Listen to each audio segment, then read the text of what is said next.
자세히 들여다보는 시간이죠. 탐정 손수호. 오늘도 손수호 변호사 나오셨어요. 어서 오십시오. 네, 안녕하세요. 바둑 좀 두십니까? 바둑 좋아합니다. 제가 앞에서 네. 이왕이면은 인간이 오늘도 이겼으면 좋겠다 그랬는데 네. 또 잘 생각해 보니까 이 AI 한돌이 우리 토종 AI잖아요. 네. 근데 AI 기술이라는 게 꼭 바둑에만 적용되는 게 아닌데 기왕이면은 또 우리 AI 기술이 더 발전했으면 좋겠다는 뜻이어서 예. 이세돌이 이겨도 좋고 한돌이 이겨도 좋다. 이렇게 그렇죠. 되네요. 예. 뭐 저도 같은 생각이고요. 그죠? 다만 또 제 1회인이 이세돌 구단이 이기면 좋긴 할 것 같습니다. 네. 이세돌 구단이 그러고 보니까 예. 손 변호사님 의뢰인이네요. 그런데 오늘 저는 패배 가능성이 더 높지 않나 이렇게 생각합니다. 그렇게 다 보더라고요. 오늘은 네. 어렵다. 맞바둑은 좀 어렵다. 그렇죠. 예, 오늘은 이제 어제는 젖바둑이었고 오늘도 그렇지 않으니까 예. 과거의 어떤 그런 승률을 볼 때 예. 쉽지 않은 대결이 될 겁니다. 오늘 이기면 정말 대박이겠네요. 누구에게요? 이세돌 구단. 그러면 또 반대로 누군가에게는 또 비극이 될 수 있습니다. 지켜보죠. 오늘 뭐 가지고 오셨어요? 탐정. 예. 사실 항상 놀라운 일이 생기는데 잘 알지 못하는 세상의 일이 있어요. 있죠. 예. 제가 참 이 얘기 들으면서 정말 대단한 일이 있구나. 새로운 일이 있구나 하는 걸 항상 느끼는 건데 오늘은 불법 성인 사이트 이야기를 가지고 왔습니다. 불법 성인 사이트 이름하여 밤의 전쟁. 네. 여기. 그렇죠. 예. 음란문 율통 단계가 아니에요. 아예 성매매를 알선한 사이트거든요. 예. 이름도 계속 바꾸면서 진행이 된 그런 그 영업인데 성매매 알선 사이트고 얼마 전에 적발이 돼서 폐쇄까지 된 거 아니에요? 맞습니다. 예, 폐쇄됐습니다. 그런데도 끝이 아니에요. 일단 문을 닫은 겁니다. 과연 이 사이트 밤의 전쟁과의 전쟁이 끝난 건가? 그렇지 않을 가능성이 높기 때문에요. 그 이유를 살펴보고 근절 대책까지 고민하겠습니다. 성매매 알선 사이트 밤의 전쟁과의 전쟁은 이대로 끝이 아닐 수도 있는 이유. 네. 아직 끝나지 않았다고 하는 이유를 오늘 들여다보자. 네. 우선 사실 저는 밤의 전쟁이 뭔지 잘 몰랐는데 예. 나중에 기사 보고 깜짝 놀랐어요. 그렇죠. 뭐 하는 사이트예요? 2014년부터 올해 7월까지 5년 동안 운영됐는데요. 예. 운영자가 삼형제로 알려져 있습니다. 친형제예요? 예. 전국의 그 성매매 업소를 소개하면서 정보를 알려주고요. 예. 회원들이 이용 후기를 쓰거나 또는 댓글을 달도록 만들었어요. 이런 성매매 후기를 작성한 회원들에게 성매매 무료 쿠폰. 진짜 우리가 예. 무슨 마켓 쿠폰 이런 거야 들어봤어도 30% 할인 쿠폰, 2,000원 할인 쿠폰 이런 건 들어봤어도 성매매 무료 쿠폰이라는 얘기는 처음 들어봐요. 더 놀라운 거는 또 쿠폰 중에 원가 쿠폰이라는 것도 있었답니다. 그건 뭐예요? 맞아. 정말 원가에 이용할 수 있게 해주는 쿠폰 이런 건데 참 성매매의 원가라는 것도 있습니다. 네, 이런 마케팅을 통해서 빠르게 이제 세를 불렸어요.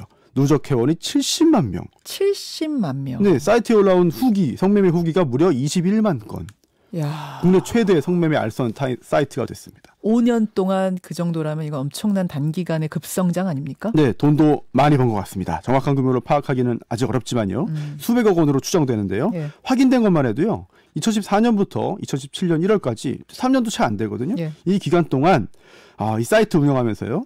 전국 1,300여 곳의 이런 업소로부터 월 30에서 40만 원씩 광고비를 받았는데 이것만 합해도 78억 원이다. 그러니까 광고비라는 건 거기 옆에 막 배너 띄우고 뭐 이런 식으로 글 써주고 이렇게 해서 만든 광고 수익만 78억 원? 네. 그런데 올해 7월에는 그 2배죠. 무려 2,600곳의 업소가 연결된 것으로 파악됐으니까 수익 규모는 훨씬 더 클 거예요. 그리고 이 삼형제 중에 한 명, 운영자 중에 한 명이 2017년 1월에 처음 체포됩니다. 예. 서울 서초구에 있는 최고급 그런 오피스텔에 있었는데요.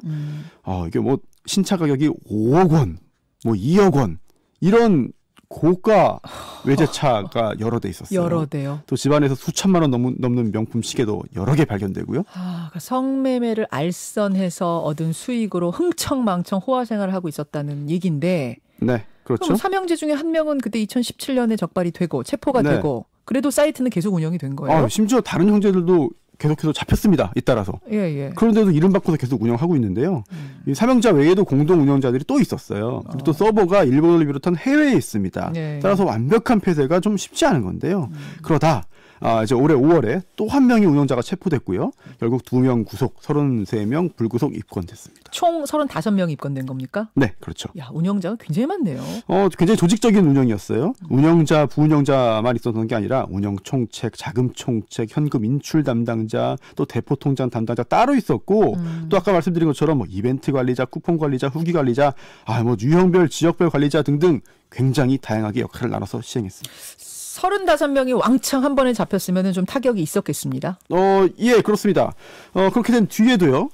하지만 또 필리핀에 있던 그 공동 운영자가 있었어요. 그래서 그 공동 운영자 중심으로 이제 계속 이어갔는데, 하지만 이제 수사가 계속되고 압박감 느낀 결과 자수의사를 밝혔습니다. 그래서 올해 8월경에요. 자진 입국해서 조사받고 구속됐어요. 그래서 결국 국내 최대 규모 성매매 알선 사이트 밤의 전쟁 일단 문을 닫게 됐습니다.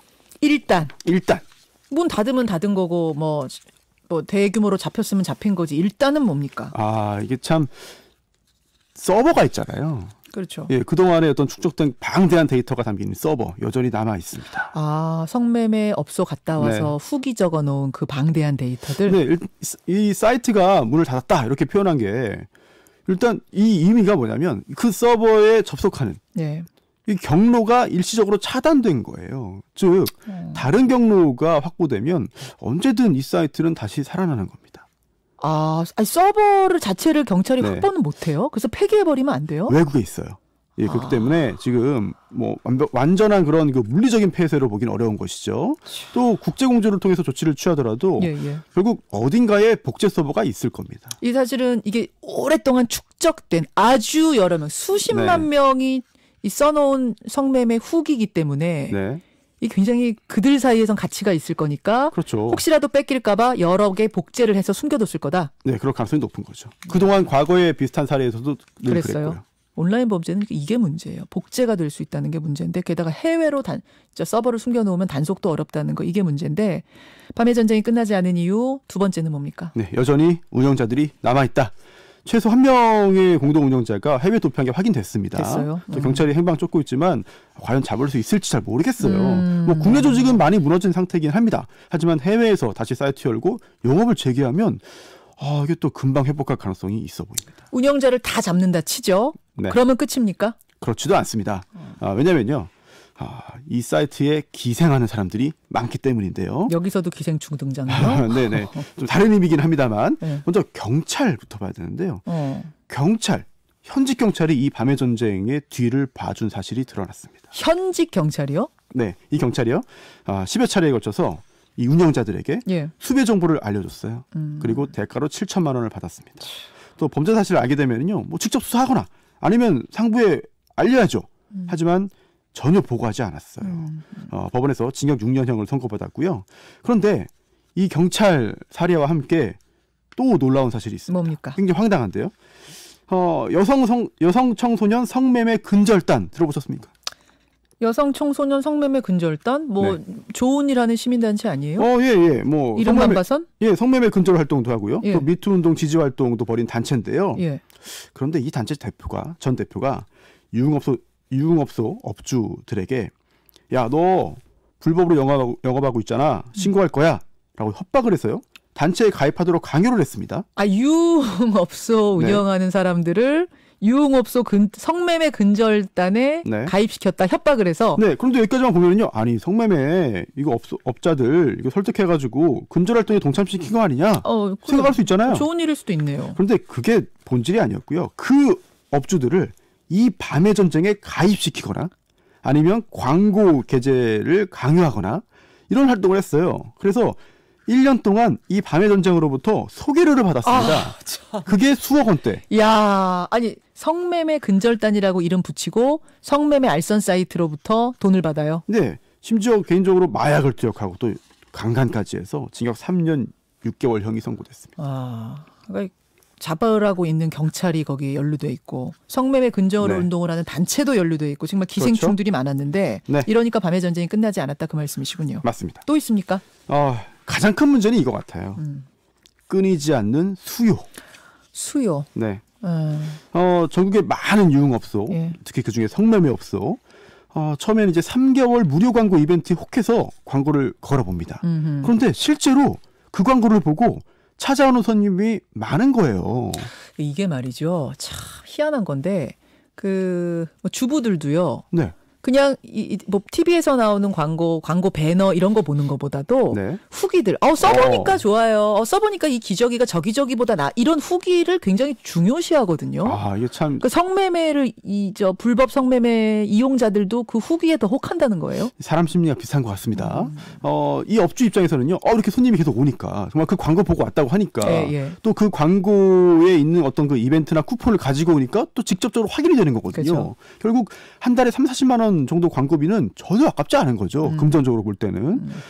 결국 이런 수요가 계속되는 한 꼭 이 밤의 전쟁이 아니더라도 다른 제2, 제3의 어떤 유사한 사이트는 계속 나올 수밖에 없습니다. 그럼 방법이 없어요. 지금 듣고 보니까 뭐 복제 계속 해놓는다 그러지, 해외로 도피해놓는다 그러지, 기생충들 있지. 뿌리 뽑을 방법 없다는 게 결론입니까? 쉽지 않죠. 쉽지 않은 건 사실입니다. 하지만 이 사건을 직접 수사한 경찰의 이야기가 굉장히 의미 있는데요. 생각보다 쉽게 막을 방법이 있다. 있다? 예, 그동안 왜 그걸 안 했는지 의아했다. 그게 뭐예요? 네. 먼저 단순한 것부터 보시면요. 방통이나 인터넷 서비스 공급자들이 이걸 그냥 아예 차단하는 겁니다. 물론 인터넷 관련 규제에는 이제 표현의 자유 논란이 뒤따르죠. 또 복잡한 논의도 필요합니다. 절차도 필요하고. 그런데 이 경찰 입장에서 볼 때는 이거 가장 기본 단계인 접속 차단도 제대로 안 돼 있는 거 아니냐. 근데 이 사이트를 차단해도 다른 사이트 주소를 또 열어서 옮기고 그래서 잡기 어렵다는 거 아니었어요? 네. 특히 우회 경로까지 다 있고 또 해외 서버도 있고 하기 때문에 모든 걸 다 통제하는 건 쉽지 않은 건 사실입니다. 하지만 경찰은 생각은 약간 달라요. 왜냐하면 이 성매매 사이트에 접속을 해서 또 여러 가지 또 검색을 한 후에 정보를 얻어서 성매매까지 실행하는 경우 이게 술에 취해서 충동적으로 하는 경우가 상당히 많다는 거죠. 그래서 처음에 약간의 장애만 준다면, 약간의 번거로움만 줘도 포기하는 경우가 많다는 거예요. 그러니까 이렇게 찾아서 옮기고 이거는 이런 경우도 있겠지만 그렇습니다. 일단 그것만 잘 막아도 상당히 막을 수 있다. 수요를. 네, 차단 메시지만 처음에 몇 번 나와도 거기서 단념하는 경우가 꽤 있다는 거죠. 경찰의 경험이랍니다. 그래요. 그럼 또 다른 방법은요? 네. 업소 휴대전화인데요. 업소 휴대전화가 뭡니까? 네. 이 불법 음란물 사이트 수사 단서는 극히 적은 게 통상적입니다. 그런데 그중에서도 이런 알선 사이트에는요. 하나의 단서가 있습니다. 바로 영업용 휴대전화인데요. 결국 연결을 해야 되는 거예요. 그러네요. 그리고 또 이 업소와의 여러 수천 곳의 업소와 계속해서 연락을 해야 됩니다. 광고비 받고 뭐 해야 되니까. 그렇습니다. 이 휴대폰에 담겨있는 기록, 저장된 번호 등을 추적해서 결국은 효과를 볼 수 있지 않겠나. 이런 거죠. 그렇군요. 네, 그리고 또 전화 폭탄 프로그램이 있습니다. 전화 폭탄 프로그램은 뭡니까? 이거는 굉장히 새롭게 등장한 건데요. 알고 보면 또 고전적인 수법입니다. 뭐예요? 특정한 번호에 3초에 한 번씩 전화를 계속 걸도록 만드는 프로그램이에요. 그러면 전화가 계속 걸리니까 다른 목적으로 정말 전화를 건 사람들과 통화가 안 되는 겁니다. 영업 방해네 말하자면. 통화 중 상태니까요. 영업 방해를 해버린다? 네. 이 전화번호가 해지되기 전까지는요. 그 프로그램을 통해서 계속해서 못 쓰게 만들 수 있는 거예요. 아하. 예. 물론 그 번호 못 쓰면 다른 번호를 만들어서 쓰겠지만 이러면 홍보를 다시 해야 됩니다. 이런 일을 반복하면 사이트 운영은 힘들어질 거라는 거죠. 그래요. 그것도 또 허점을 찾아서 이런 사람들 잘 피해 나가긴 하지만 하여튼 지금 할 수 있는 건 뭐든지 해보자 그런 제안이신 것 같고. 실제로 서울 강남 골목이나 이런데 광고 전단지를 살포하는 게 문제됐잖아요. 그렇죠. 그 불법 광고물 거기에 적혀 있는 번호에 이 전화폭탄 프로그램 써가지고 큰 성과를 지금 거두고 있습니다. 그래요? 알겠습니다. 잠깐 하나 궁금한 거. 이런 사이트 이용하는 사람도 처벌돼요? 성매매 알선 사이트? 처벌 가능성이 있습니다. 있고요. 경찰청이요. 이 후기 작성자에 대한 대대적인 단속을 예고했어요. 그러니까 성매매하는 건 잡히면 무조건 처벌이지만 후기만 써도 잡힐 수 있다. 이게 다른 사람을 성매매, 즉 범죄로 유인하는 행위고요. 이게 진짜 후기든 만들어낸 가짜 후기든 마찬가지입니다. 특히 특정 성매매 업소를 구체적으로 밝히면서 그때 있었던 일을 적나라하게 묘사하면 더더욱 그렇거든요. 성매매 알선 행위가 될 수도 있고 적어도 성매매 광고 행위는 될 수 있습니다. 경찰이 이거 집중 단속하겠다고 했어요. 잡히고 나서 저 사실은 그냥 흥미로 재미로 지어낸 소설이에요. 이래봤자 소용없다는 그렇습니다. 겁니다. 특히 제도적 뒷받침이 필요하면 적극 추진하겠다는 입장을 경찰이 밝혔습니다. 예, 지금 채팅창 문자창 보니까 세상에 별의별 게 다 있네요. 기가 막힙니다. 그러니까요. 이런 문자들 나오는데 이따 댓글쇼에서 좀 남은 이야기 더 해보도록 하고 손소 변호사 수고하셨습니다. 네. 김현정의 뉴스쇼는 청취자 여러분의 참여로 이루어집니다. 트위터, 페이스북, 레인보우 게시판, 그리고 단문 50원, 장문 100원의 유료 문자 샵 1212, 우물정 1212 통해 참여하실 수 있습니다. 김현정의 뉴스쇼, 여러분과 함께 만듭니다.